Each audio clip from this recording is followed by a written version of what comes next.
नमस्कार साथियों, आप सभी का स्वागत है हमारे चैनल पे। देखिए, जैसा कि आप सब जानते हैं कि बिहार स्टेट 2025 का जो पेपर हुआ था, उसका आंसर की कल जारी कर दिया गया है।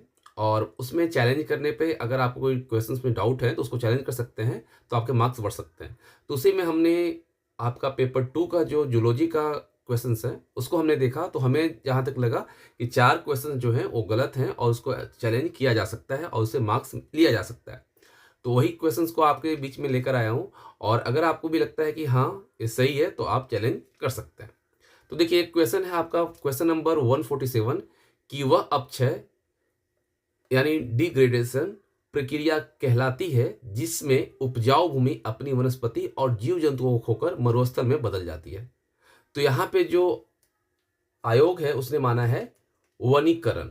ठीक है, वनीकरण माना है, जो कि गलत होना चाहिए, क्योंकि यहाँ पे सही आंसर जो है वो आपका सी होगा, मरुस्थलीकरण।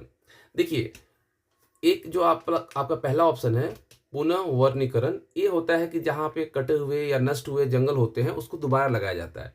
कहने का मतलब है कि जहाँ जंगल पहले थे और नष्ट हो गए हैं वहाँ पे दोबारा पेड़ लगाना। और इसका उद्देश्य है पर्यावरण संरक्षण, मिट्टी का क्षरण रोकना और ऑक्सीजन को बढ़ाना। वहीं दूसरा जो ऑप्शन आयोग ने माना है वनीकरण, इसका मतलब क्या होता है? यह वह प्रक्रिया होती है जहां पहले कभी जंगल नहीं थे, वहां पर पहली बार जंगल लगाए जाते हैं।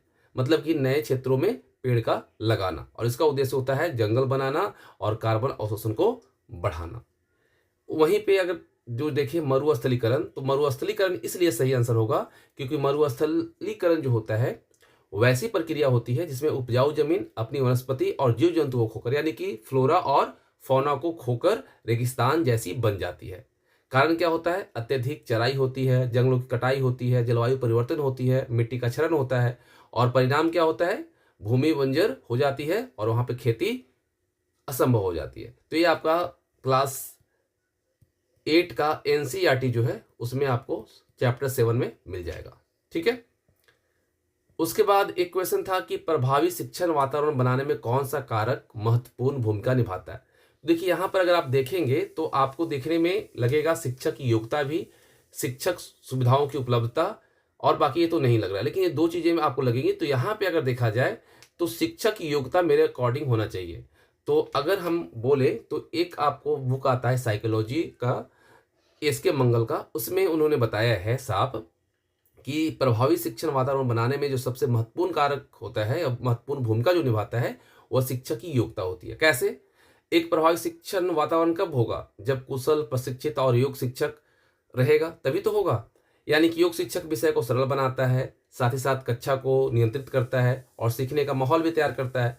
तो ये सभी चीजें हैं जो कि अगर उसे नॉलेज नहीं होगी तो सुविधाओं की उपलब्धता अगर होने के बावजूद, तो उस चीजों को कैसे वहां पे वो प्रशिक्षण कार्य कर पाएगा, क्योंकि उसके अंदर वो चीजें होनी चाहिए। और अगर वही देखें तो आपका जो दूसरा है ये भी महत्वपूर्ण है, लेकिन मुख्य भूमिका जो होती है वो शिक्षक की योग्यता ही होती है। सुविधाएं तभी उपयोगी होंगी जब शिक्षक उन्हें सही ढंग से उपयोग कर पाएंगे। तो इस वजह से यहाँ पे सही और सटीक जो मेरे को लग रहा है वो ऑप्शन ए लग रहा है, और यही आपका एस के मंगल का जो साइकोलॉजी बुक है उसमें भी दिया गया है। तीसरा, जो विदेशी भाषा में प्रयोग पर जोर देना, ये आपका आवश्यक शर्त नहीं है। केवल विदेशी भाषा पर जोर देने से सीखने में बाधा भी आ सकती है।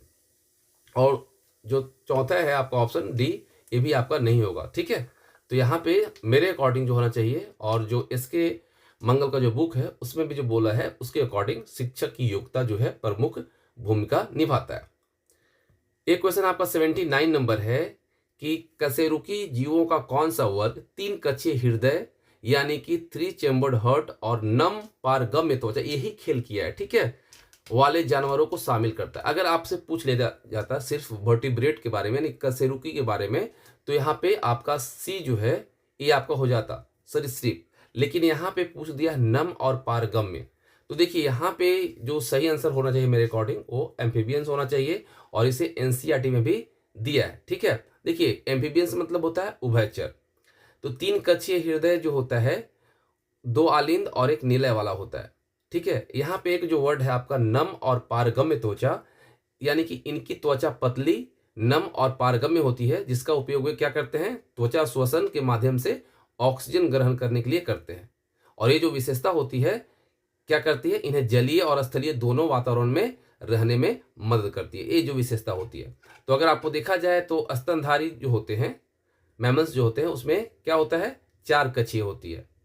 त्वचा की विशेषता कैसी होती है, सूखी होती है, सूखी, बाल रोम से ढकी हुई होती है।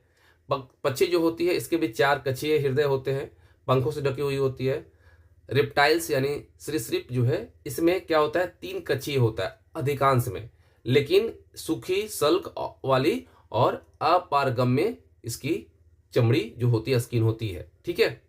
लेकिन उभयचर जो है, हमने देखा उभयचर के बारे में, तो नम और पारगम्य त्वचा की विशेषता जो है केवल उभयचर में पाई जाती है, इसलिए यहाँ पर सही आंसर जो होगा वो होगा उभयचर, ठीक है। आपको एनसीईआरटी में भी इसका मिल जाएगा। एक और क्वेश्चन है, एस्केरिस की विशेषता है। एस्केरिस की विशेषता क्या है? देखिए एस्केरिस जो है ये आपका गोल कृमि वर्ग का एक सदस्य है, और अगर इसकी विशेषता देखें तो इसमें सच्चे कोइलोम और मेटामेरिज्म की जो है वो क्या होती है, अनुपस्थिति होती है। इसमें क्या पाया जाता है, स्यूडोकोइलम पाया जाता है। क्या पाया जाता है, स्यूडोकोइलोम, ठीक है। इसमें सच्चे कोइलोम और मेटामेरिज्म की अनुपस्थिति होती है, और इसमें स्यूडोकोइलोम पाया जाता है, ठीक। और इसमें सबसे जो सही आंसर होना चाहिए वो मेरे अकॉर्डिंग सी होना चाहिए, और ये एनसीईआरटी में भी आपको देखने को मिल जाएगा। तो ये 4 क्वेश्चंस का आप क्या कर सकते हैं, यहाँ पे चैलेंज कर सकते हैं। लेकिन हाँ, आप एक बार जरूर अपने से भी, खुद से भी देख लीजिएगा कि क्या जो मैं बता रहा हूँ वो किया जा सकता है या नहीं। आपका क्वेश्चन नंबर 27 है, एक आपका है क्वेश्चन नंबर 79, कैसे रुकी जीवों में कौन सा वर्ग जो है 3 कक्षीय हृदय वाला है, नम पारगम्य त्वचा, है ना। और एक क्वेश्चन आपका है पेडागोजी का, प्रभावी शिक्षण वातावरण बनाने में कौन सा कारक महत्वपूर्ण भूमिका निभाता है। और एक आपका है 147 की डिग्रेडेशन प्रक्रिया क्या कहलाती है। तो ये आपको यहाँ पे 4 है। तो अगर सही होता है आप एनसीईआरटी को देख सकते हैं। सिर्फ एक एनसीईआरटी आपको नहीं मिलेगा जो कि है ए वाला, ठीक है। इसका अगर आप देना चाहते हैं तो इसके मंगल का साइकोलॉजी आता है, उसमें आपको ये दिया गया है चैप्टर 4 में, ठीक है। तो उससे आप इसका रेफरेंस दे करके डाल सकते हैं, रेफरेंस देकर डाल सकते हैं, ठीक है। उसका रेफरेंस आप डाल सकते हैं इसको। तो अगर सही होता है, आयोग मानता है, तो 4 मार्क्स आपको यहाँ से मिल जाएंगे।